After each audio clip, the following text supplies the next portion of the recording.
Number 6, I see this a lot too. The volunteers need to have some type of military law enforcement experience. I will tell you from managing and developing a very large ministry for fellowship and large ministries for large churches and for small churches. I've created a ministry for a church with 60 people in it, and all the way up to churches with over 2,000. Um, I like to get volunteers that don't have any military law enforcement experience. Here's what I want first. I want servants. I want people that want to serve the church. That is the number one, really, that's the number one recruitment tool or a piece that I'm looking for. Hey, I want to serve the church.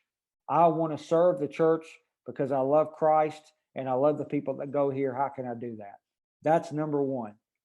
Number two is obviously they need to understand the expectations what the ministry is, but I don't look for any law enforcement or any kind of military training. I don't care anything about that because I can teach anyone how to prevent or how to actually look for events that are on a threat spectrum. Okay.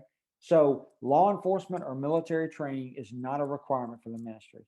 It's not a requirement for any security professional, I'll tell you the truth. And I'll tell you from experience, when I left police work and went to work for the Department of Energy and, started getting promoted very quickly.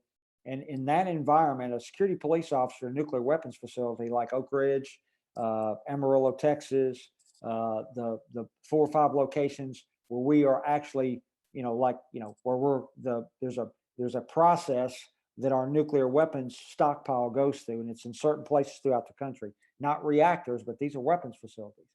Those security police officers make $80,000 to $100,000 a year, some more. And the worst security police officers are former policemen because those security police officers are sitting there, they're sitting in a vehicle, they're sitting in a room, and they're waiting for something to happen. They're watching a door, they're watching a person. And the police aren't very good at that. Like they want to get up and they want to do things. They want to stop people. They want to kind of get into action. Security is very, very boring for the most part. Like you're there trying to prevent something from occurring, and you're trying to observe something before it turns into something bad. And so I'm not looking for policemen. I'm not looking for soldiers. If they have that experience and they're servants, I'll take them, but it's not a requirement. And I always remember with servants and with volunteers, it's always going to be limited, folks. Like, there's never enough. There are never enough people to volunteer. I've not, if you're experienced and you've got too many people, let me know. I need to come talk to you.